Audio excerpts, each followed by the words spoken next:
तो हेलो नमस्कार साथियों, कैसे हो आप सब। तो आशा करते हैं आप सब बिल्कुल मस्त होंगे। तो आज फिर हम आ गए हैं एक नए टॉपिक के साथ। आज का हमारा टॉपिक है रस। आज हम रस के बारे में जानने वाले हैं, रस के बारे में पढ़ने वाले हैं। आज हम रस की परिभाषा, उसके उदाहरण, उसके जो अंग होते हैं, उसका पूरा पूरा देखने वाले हैं या पढ़ने वाले हैं। ठीक है, तो आप सब वीडियो के अंत तक जरूर बने रहिए और आज बहुत ही मजेदार और मजे से पढ़ेंगे। ठीक है, तो चलिए देखते हैं रस कहते किसे हैं। तो जो रस होता है आज के समय में चाहे कुछ भी हो, बिना रस के कुछ भी संभव नहीं है। सब में जैसे कहते हैं कि एक करने में मजा आ गया, या फिर वहां घूमने में मजा आ गया, या फिर बोलते हैं कि वहां गए थे बहुत बुरा हुआ, उसके साथ बहुत, जब किसी के साथ कुछ गलत रहता है कहते हैं बहुत बुरा हुआ, या फिर किसी के साथ कोई घटना हो जाती है कहते हैं कि बहुत खराब लगा देख के।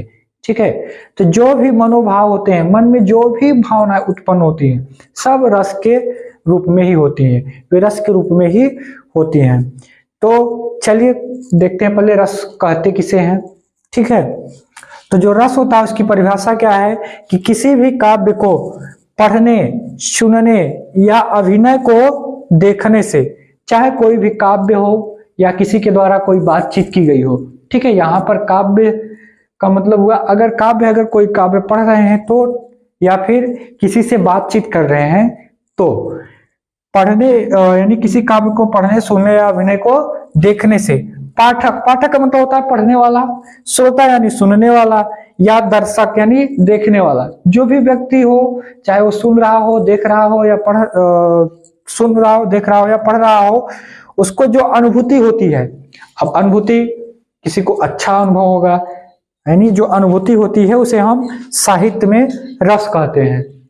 ठीक, अब अनुभूति कैसे होगी, किसी को अच्छा लगेगा, किसी से बात करके कहते हैं आपसे बात करके बहुत अच्छा लगा, आपसे मिलके बहुत अच्छा लगा।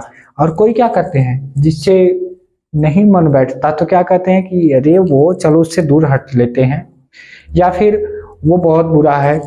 इस प्रकार के जो भी मनोभाव होते हैं, जो व्यक्ति के या वस्तु के या स्थान के प्रति जो भी मनोभाव होते हैं, वे ही सब रस के अंतर्गत आते हैं। उदाहरण में जैसे दिया गया है कि अच्छा सिला दिया तूने मेरे प्यार का, अच्छा सिला दिया तूने मेरे प्यार का, यार ने ही लूट लिया पर्स यार का। अब देखो यहाँ पर एक मित्र दूसरे मित्र से किस प्रकार रूठा हुआ है। यहाँ पर हास्य रस का ये पद लिया गया है कि जो हमारे भरोसे का तुमने बहुत ही अच्छा सिला दे दिया, अच्छा ही भरोसा किए थे, जो जिसको तोड़ दिया, यानी क्या करके, पर्स लूट के ही तोड़ दिया। यानी यहाँ पर हास्य रस दिया गया है। ऐसे ही अनेक काव्य हैं, जैसे मीराबाई के जो दिए गए हैं कि मेरे तो गिरधर गोपाल दूसरो न कोई, जाके सिर मुकुट ताही मेरे पति होई। इस प्रकार से, या फिर कोई भी ले लीजिए, जो भी पद होते हैं सब में, जितने भी साहित्य में जो पद होते हैं, पद्य, जितने भी पद्यांश होते हैं, सब में कोई ना कोई रस छुपा रहता है। हमारे साथ जितनी भी घटनाएं होती हैं, वे किसी न किसी प्रकार से कोई ना कोई रस उसमें जरूर होता है। यानी अगर मान लीजिए खुशी हुई, मिलके खुशी हुई, या फिर जहां पर मिलके दुख हुआ, यानी जो भी मनोभाव हमारे अंदर आता है वे संपूर्ण रस के ही अंतर्गत होते हैं।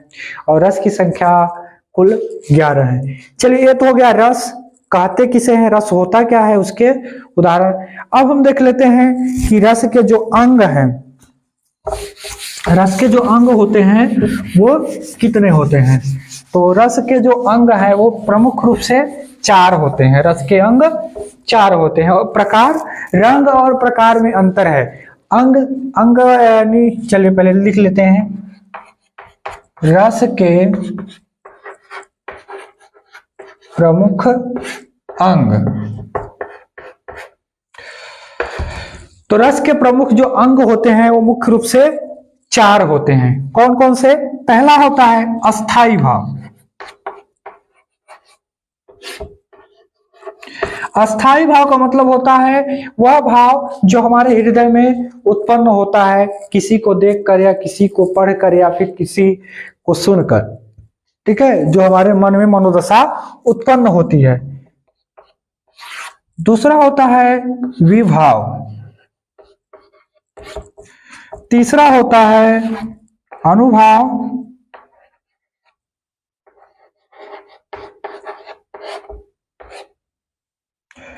चौथा होता है संचारी भाव।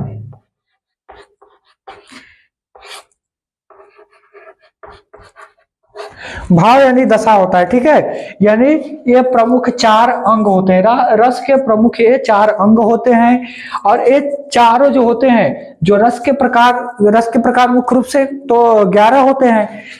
तो 11 में ये चारों भाव, सब प्रत्येक रस में ये चारों की यानी कि स्थिति बनी रहती है, सब में ये चारों रहते हैं, ठीक है। तो ये हम आज रस क्या है उसके बारे में सीखा, और रस के जो प्रमुख अंग है उसके बारे में हमने सीखा। अब हम अगली वीडियो में देखने वाले हैं कि रस के प्रमुख प्रकार कौन कौन से हैं, और उनका एक एक का वर्णन, यानी उसमें स्थायी भाव की क्या संज्ञा रहती है, क्या विभाव की रहती है, क्या अनुभाव की रहती है, और क्या संचारी भाव की होती है, क्या होता है, इन सब के बारे में हम देखने वाले हैं।